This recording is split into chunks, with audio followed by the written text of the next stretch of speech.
Hola, ¿qué tal?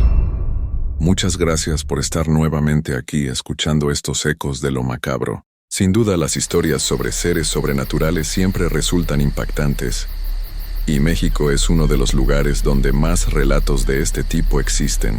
Esta noche les traigo dos relatos escalofriantes sobre brujas, historias que han sido transmitidas de generación en generación y que aún hoy provocan miedo.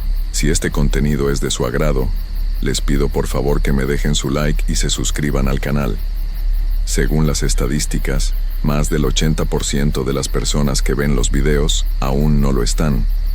Recuerden que es completamente gratis y me ayudan muchísimo a seguir trayéndoles más historias. Ahora sí, apaga la luz, ponte cómodo, porque el video está por comenzar. Esto sucedió hace muchos años en un pueblo perdido de Guerrero, un lugar donde las casas se hacen con troncos de madera y techos de palma, donde la vida es sencilla pero dura. Esta historia me la contó mi abuela Joaquina cuando yo era apenas una niña, y aunque han pasado los años, todavía me cuesta dormir cuando la recuerdo. Todo comenzó cuando la mamá de Joaquina, que se llamaba Claudia, tenía apenas 16 años. Era una muchacha del pueblo, bonita y trabajadora, que se había enamorado de un joven llamado Miguel. Eran novios desde hacía algunos meses, y como todos los enamorados de esa edad, pasaban las tardes juntos después de terminar sus labores. Les gustaba perderse en el monte que rodeaba el pueblo. Se adentraban entre los árboles cuando el sol todavía estaba alto, y regresaban hasta que empezaba a oscurecer. La gente del pueblo los veía pasar tomados de la mano, y algunos movían la cabeza con desaprobación, pero nadie decía nada. Así eran las cosas en aquel tiempo. Como era de esperarse, después de tantas tardes perdidas en el bosque, Claudia descubrió que estaba esperando un bebé. Tenía miedo de contarle a su mamá, miedo de la vergüenza que esto traería a la familia. Cuando finalmente se lo dijo a Miguel, el muchacho no lo pensó dos veces.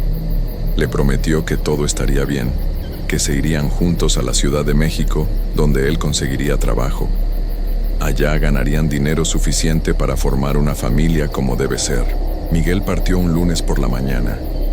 Claudia lo despidió en la entrada del pueblo, viéndolo alejarse por el camino de tierra hasta que su figura desapareció entre el polvo. Le había prometido que regresaría pronto, que no pasaría ni un mes antes de volver por ella. Pero Miguel nunca regresó. El primer día que llegó a la ciudad, sin conocer bien las calles ni el peligro de los coches que corrían por todos lados, un vehículo lo golpeó al cruzar una avenida. No tuvo tiempo ni de darse cuenta. Quedó tendido en el pavimento mientras la gente se amontonaba alrededor. Y para cuando llegó la ayuda, ya era demasiado tarde. La noticia llegó al pueblo 3 días después. Un hombre que trabajaba en la ciudad y que conocía a la familia de Miguel fue quien trajo la carta. Cuando Claudia la leyó, se le fue el alma al piso. No podía creer que el amor de su vida, el padre de su hijo, se hubiera ido para siempre de esa manera tan repentina y cruel. Lloró durante días. Su mamá, una mujer mayor que vivía sola desde que el papá de Claudia había fallecido años atrás, la recibió en su casa sin hacer preguntas. Sabía que su hija necesitaba apoyo, no juicios. Así que Claudia se mudó a la pequeña casa de madera donde había crecido, y ahí pasó todo su embarazo.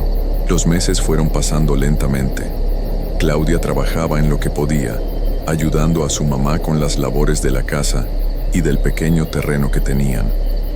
Su vientre crecía cada día más, y aunque la tristeza por Miguel nunca se fue del todo, empezó a sentir algo de ilusión por conocer a su bebé. Cuando llegó el momento del parto, llamaron a la partera del pueblo, una mujer de confianza que había traído al mundo a casi todos los niños de la comunidad. Fue un parto difícil, largo y doloroso, pero finalmente, en una madrugada fría, nació una niña pequeña y delgada que lloró con fuerza apenas salió al mundo. Le pusieron Joaquina. La primera semana fue especialmente dura. Claudia apenas podía moverse. Su cuerpo estaba agotado y adolorido. Su mamá se encargaba de todo: cocinar, limpiar, traer agua del pozo, cuidar que el brasero no se apagara.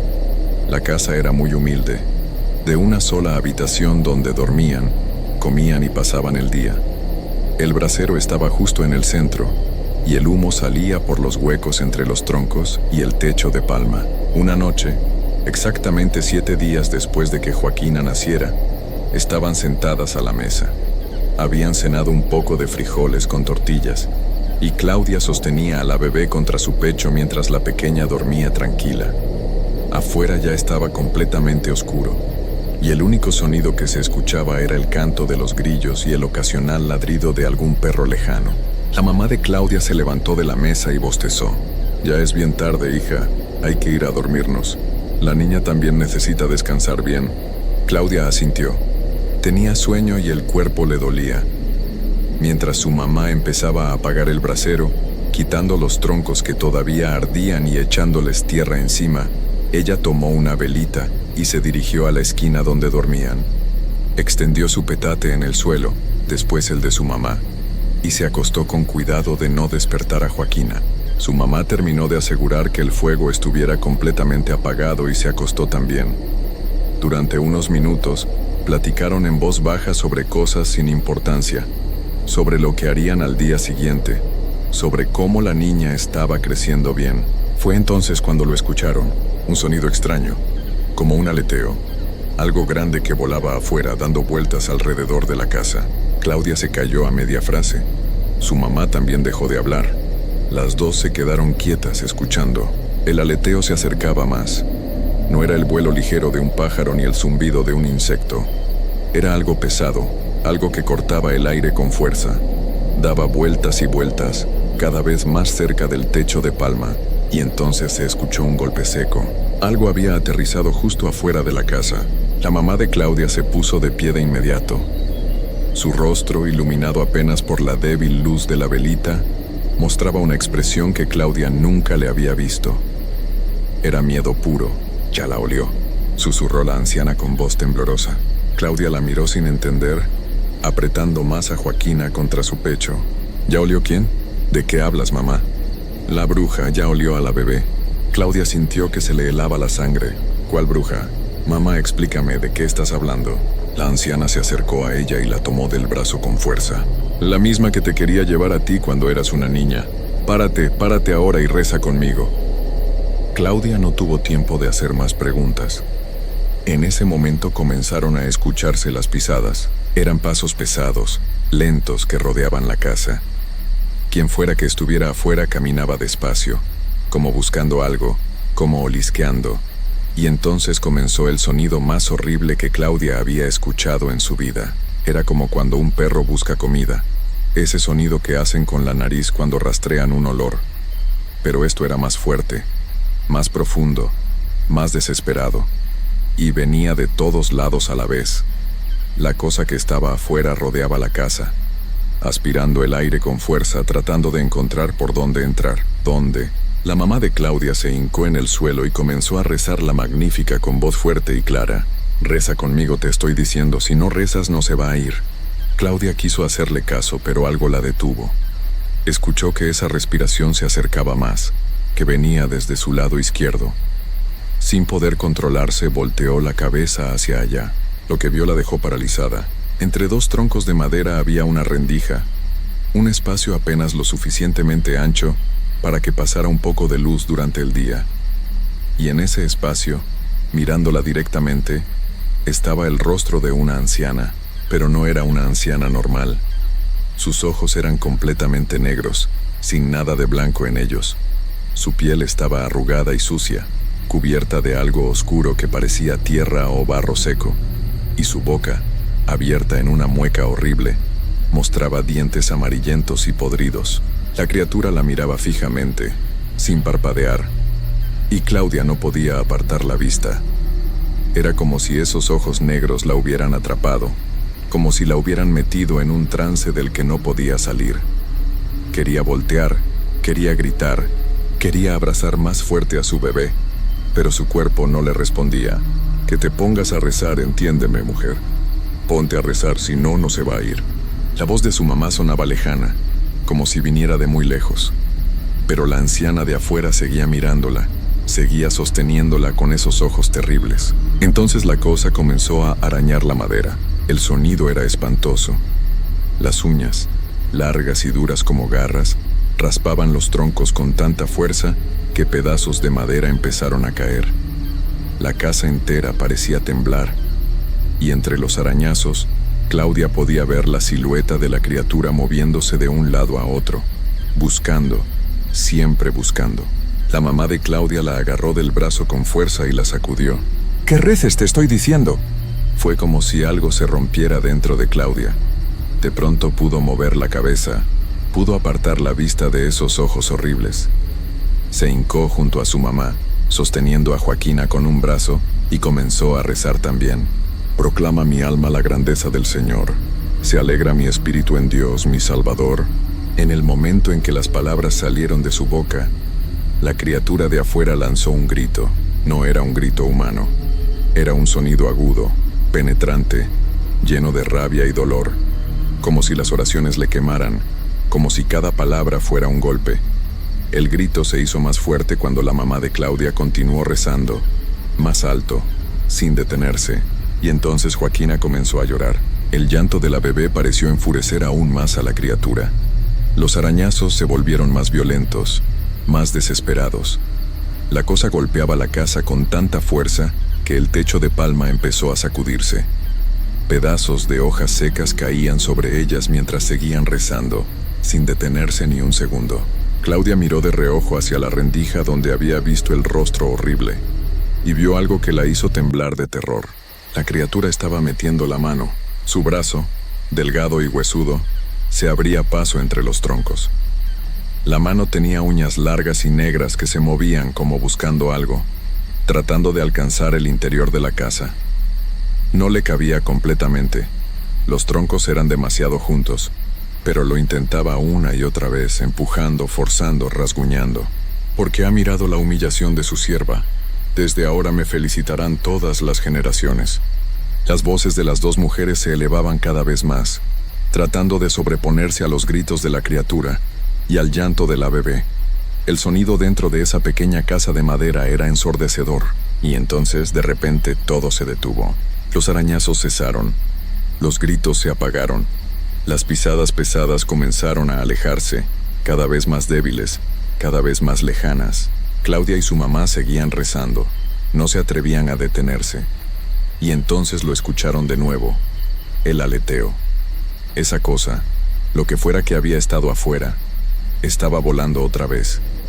Daba vueltas alrededor de la casa, cada vez más alto, cada vez más lejos. Y después silencio. Solo quedaba el llanto de Joaquina y el sonido de sus propias respiraciones agitadas. Pasaron varios minutos antes de que alguna de las dos se atreviera a moverse. Finalmente, la mamá de Claudia se puso de pie lentamente y caminó hacia la rendija donde había estado el rostro horrible. Miró hacia afuera con cuidado.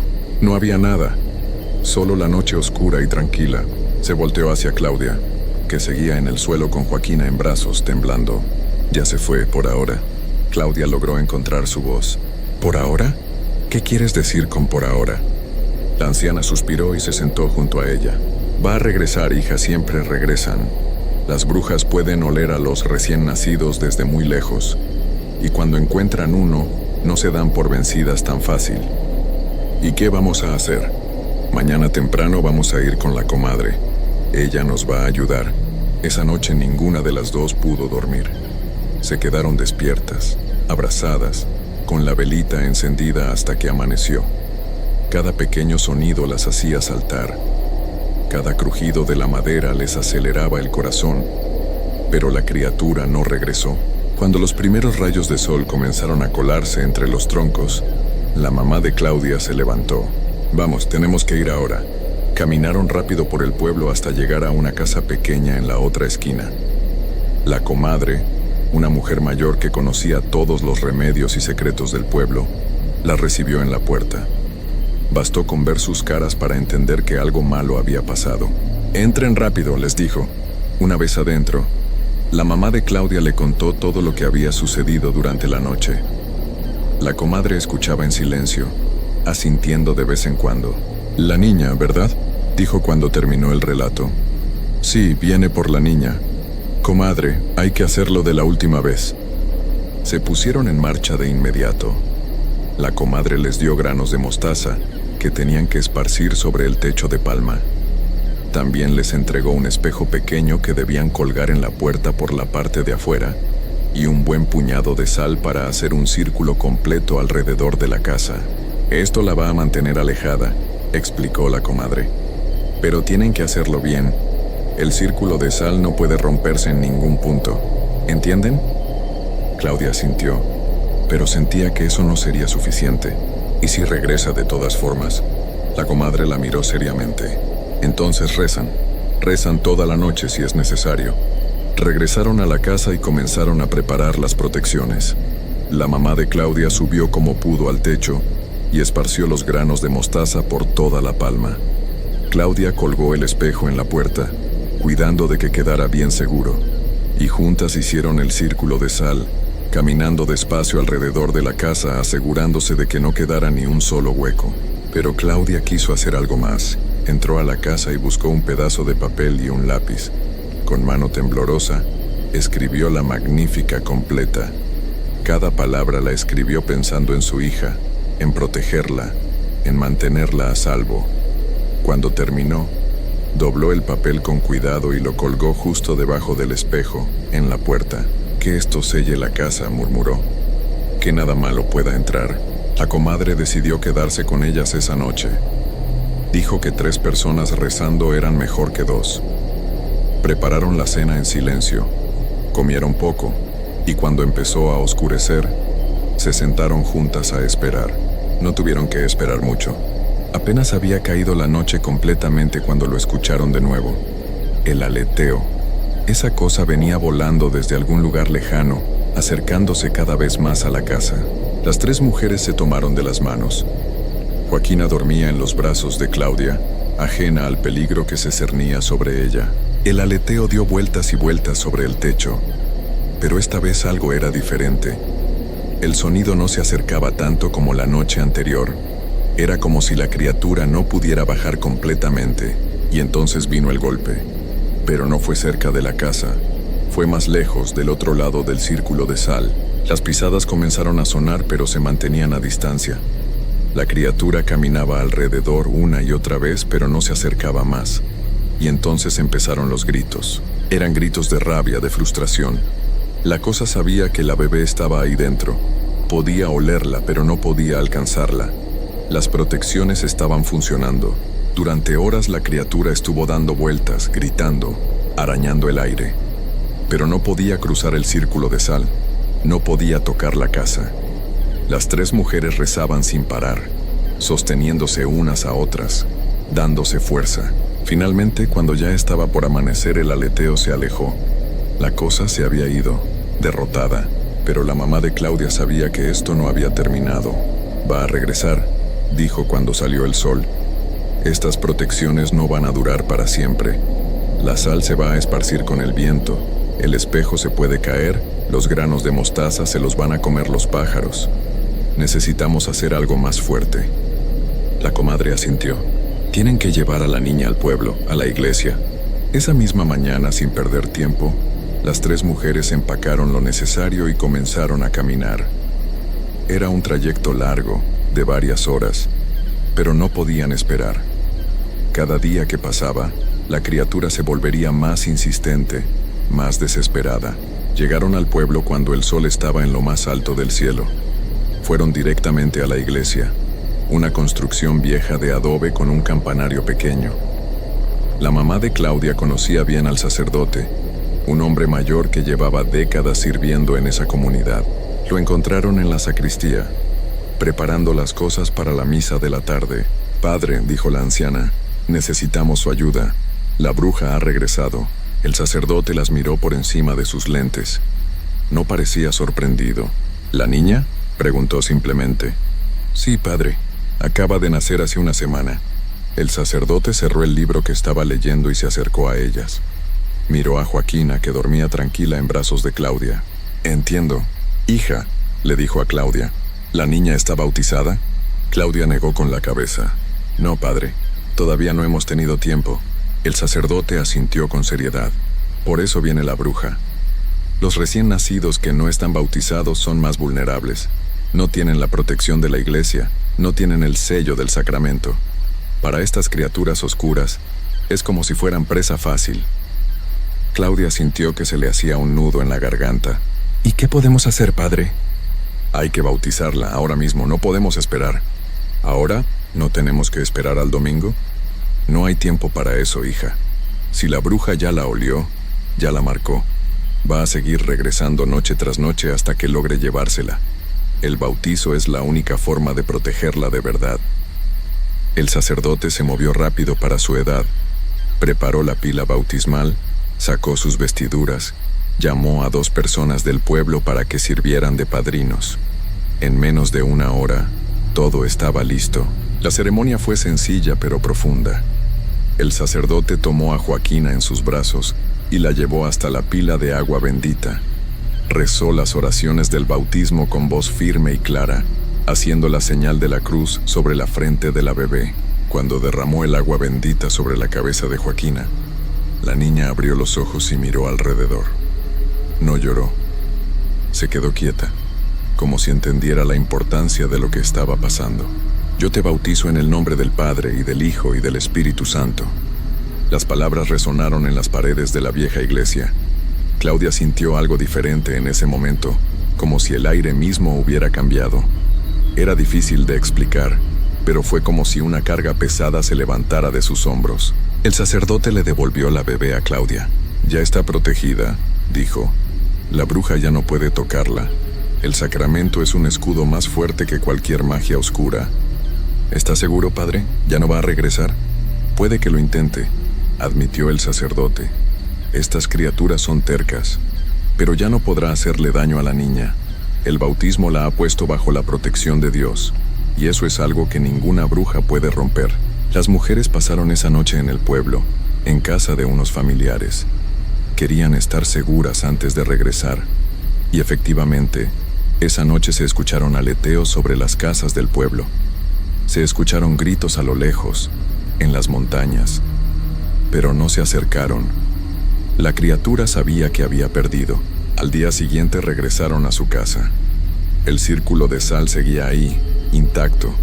El espejo colgaba de la puerta, brillando bajo el sol. Pero algo era diferente.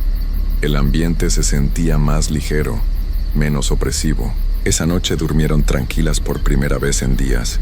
No hubo aleteos, no hubo pisadas, no hubo gritos. La bruja no regresó. Pasaron las semanas, los meses, los años. Joaquina creció sana y fuerte. Nunca más volvieron a escuchar a la criatura que había intentado llevársela. Cuando Joaquina fue lo suficientemente grande para entender, su mamá le contó toda la historia. Le habló de la bruja que había venido por ella, de las noches de terror, de las protecciones y las oraciones, y finalmente del bautizo que la había salvado. Joaquina escuchó en silencio, y cuando su mamá terminó preguntó, ¿y qué era esa bruja, mamá? ¿Por qué quería llevarme? Claudia negó con la cabeza. No lo sé, hija. Hay cosas en este mundo que no podemos entender.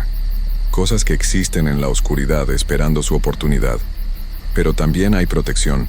También hay fe. Y eso es lo que te salvó. Años después, cuando Joaquina tuvo sus propios hijos, ella también los bautizó de inmediato. No esperó ni una semana. Llevó a cada uno de sus bebés a la iglesia apenas pudieron salir de la casa. No quería arriesgarse. No quería que lo que le había pasado a ella le pasara a sus hijos. Y cada vez que bautizaba a uno de sus pequeños, recordaba aquellas noches de terror. Recordaba el rostro horrible en la rendija, las garras arañando la madera, los gritos que helaban la sangre. Recordaba el miedo en los ojos de su mamá y de su abuela, pero también recordaba las oraciones. Recordaba la fuerza que les dio la fe. Recordaba que incluso en la oscuridad más profunda, hay luz que puede protegernos. Esa es la historia que mi abuela Joaquina me contó. Una historia real que sucedió en un pueblo de Guerrero hace muchos años. Una historia de terror, sí, pero también de amor y protección. Y aunque han pasado décadas desde entonces, aunque la casa de madera y palma ya no existe, aunque las protagonistas ya no están con nosotros, la historia sigue viva. Se cuenta de generación en generación para recordarnos que hay cosas en la oscuridad que no podemos explicar, pero que tampoco debemos temer si sabemos cómo protegernos. Porque a veces, lo único que se interpone entre nosotros y lo desconocido es la fe, las oraciones y el amor de quienes nos cuidan. Y eso, créanme, es más poderoso que cualquier criatura de la noche. Hace muchos años, en las costas de Campeche, existió una mujer que aterrorizaba a todos los pueblos cercanos al mar. No era como las personas comunes, tenía un poder extraño, oscuro, que nadie podía entender ni detener. Los habitantes del lugar la conocían simplemente como Xiao, aunque con el tiempo, todos empezaron a llamarla la bruja del morro. Lo que hacía esta mujer era algo que jamás se había visto antes. Entraba a las casas en medio de la noche, sin hacer ruido, sin forzar cerraduras, sin romper nada. Simplemente aparecía, y cuando lo hacía, las familias completas se levantaban de sus camas, todavía dormidas, con los ojos abiertos pero sin ver realmente. Caminaban detrás de ella como si no tuvieran control sobre sus propios cuerpos, como si sus almas estuvieran atrapadas en algún lugar lejano, mientras sus piernas seguían moviéndose solas. Xiao los guiaba hacia el mar, uno tras otro, padres, madres, niños, abuelos, todos en fila, descalzos sobre la arena fría de la madrugada. Nadie gritaba, nadie se resistía, solo caminaban, y cuando llegaban al agua, ella los hacía entrar más y más, hasta que las olas los cubrían por completo. Entonces, la bruja se los llevaba. Se decía que los devoraba en las profundidades, aunque nunca se encontraban restos. Solo desaparecían, como si nunca hubieran existido. Las mañanas siguientes eran terribles. Los vecinos encontraban las puertas abiertas, las camas vacías, la comida todavía en la mesa, pero ni un solo rastro de las personas, ni huellas en la arena, ni ropa mojada, nada. Era como si el mar se los hubiera tragado sin dejar memoria. El miedo creció tanto que muchas familias dejaron de dormir. Ponían sal en las ventanas, rezaban toda la noche, amarraban campanas en las puertas para escuchar si algo se acercaba. Pero nada funcionaba. Cuando Xiao decidía visitar una casa, no había forma de detenerla. Los pescadores más viejos, aquellos que conocían el mar desde niños, empezaron a notar algo extraño.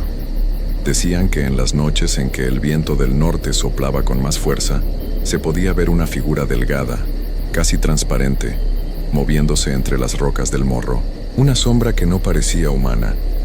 Se deslizaba entre las grietas, subía por las piedras, y luego desaparecía dentro de las cuevas oscuras que había en lo más alto. Y había algo más, un sonido, un canto, suave, casi dulce, pero perturbador. Era tan bajo que parecía venir de debajo del agua, como si alguien estuviera cantando desde el fondo del océano. Quienes lo escuchaban sentían un frío profundo en el pecho, y algunos decían que les daban ganas de caminar hacia el mar, de dejarse llevar. Por eso, cuando ese canto empezaba, todos cerraban sus puertas y se tapaban los oídos. Pero nadie se atrevía a ir al morro. Nadie quería saber qué había ahí arriba en esas cuevas llenas de humedad y oscuridad. Hasta que un día, un hombre decidió que ya era suficiente. Era un curandero del pueblo. Alguien que conocía los secretos viejos, las oraciones antiguas, las formas de protegerse de lo que no se puede ver. No era joven, pero tampoco era débil. Y estaba cansado de ver cómo su gente desaparecía noche tras noche. Una madrugada, cuando el viento del norte rugía con fuerza y el mar golpeaba las rocas como si quisiera romperlas, el curandero salió de su casa. Llevaba consigo una bolsa pequeña de tela, dentro de la cual guardaba hierbas secas, huesos de animales y una cuerda muy especial. No era una cuerda común, era un stacanil, una cuerda ritual que había sido preparada con rezos y plantas sagradas. Se decía que podía atrapar sombras, no cuerpos, porque las sombras son donde vive lo oscuro, lo que no pertenece a este mundo. El curandero subió por las rocas mojadas del morro, resbalando varias veces, sintiendo como el viento lo empujaba hacia atrás. Pero siguió adelante, y mientras subía, empezó a escuchar el canto. cada vez más claro, cada vez más cerca. Era hermoso y horrible al mismo tiempo. Le dolía en los oídos, pero también le daba ganas de seguir caminando, de no detenerse nunca. Finalmente llegó a la entrada de la cueva más grande. Adentro había una luz tenue, como si alguien hubiera encendido velas. Y entonces los vio, una familia completa. Estaban de pie, inmóviles, con los ojos abiertos pero vacíos. No parpadeaban, no respiraban fuerte, solo estaban ahí, esperando. Y frente a ellos, en el centro de la cueva, estaba Xiao. Era más delgada de lo que el curandero había imaginado. Su piel era pálida, casi gris, como si nunca hubiera visto la luz del sol. Su cabello largo y negro caía sobre su espalda como una cortina mojada, pero lo peor era su sombra. No se movía como debería. Se estiraba, se retorcía, se separaba de su cuerpo como si fuera algo vivo, como si fuera otra criatura completamente diferente. Xiao giró la cabeza lentamente hacia el curandero. No dijo nada, solo lo miró. Y en ese momento, él supo que si no actuaba rápido, sería el siguiente en caminar hacia el mar. El curandero sintió como sus piernas querían moverse solas, como si algo invisible estuviera jalándolo hacia adelante. Pero él conocía esos trucos. Había estudiado las formas oscuras durante años.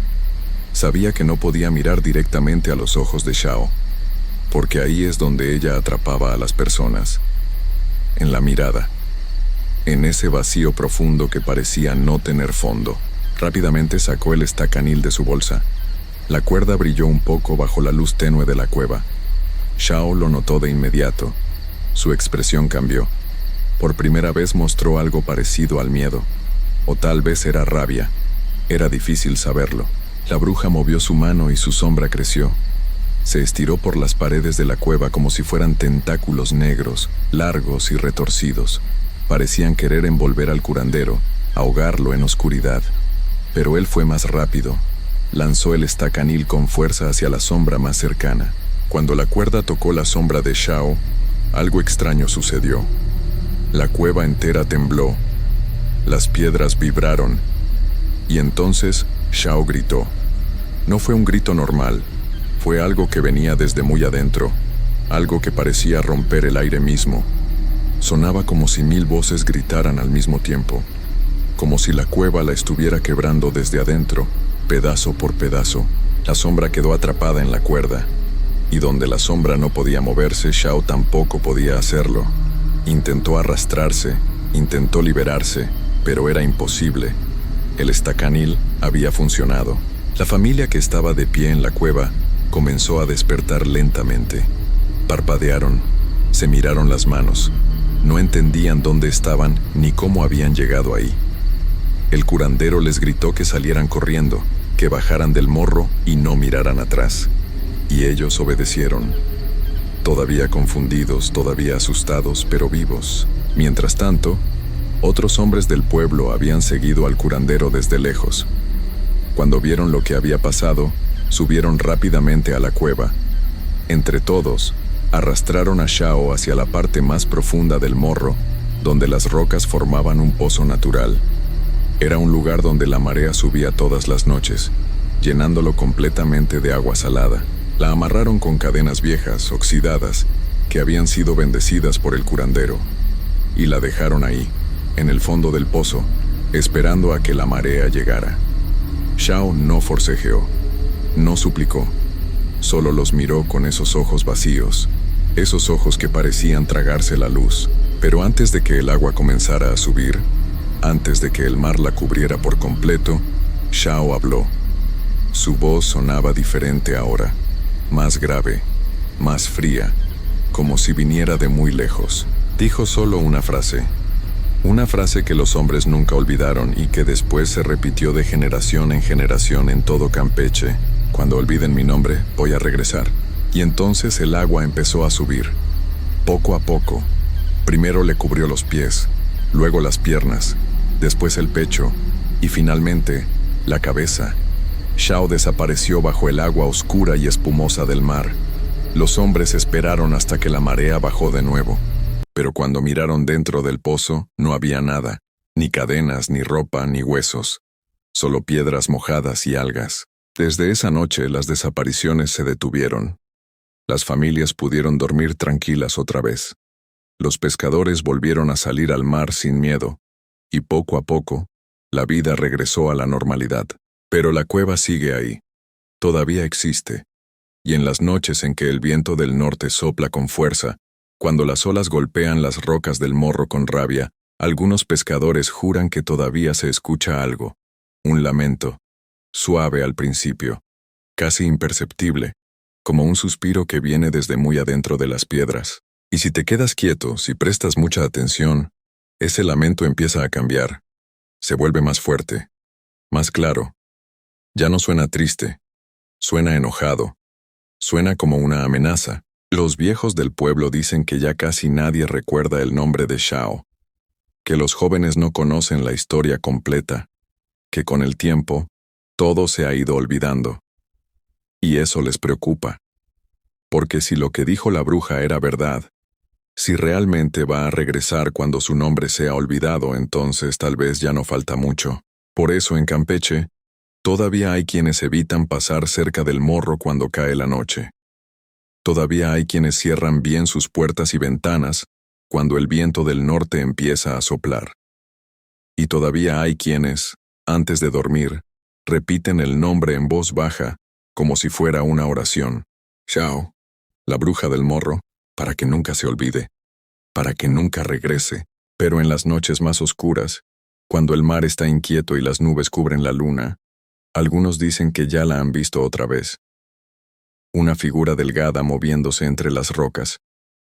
Una sombra que no debería estar ahí, y entonces se preguntan si ya es demasiado tarde, si el nombre ya se olvidó, si ella ya está de vuelta. Y si esta noche, cuando cierres los ojos para dormir, escucharás ese canto suave que viene desde el fondo del agua.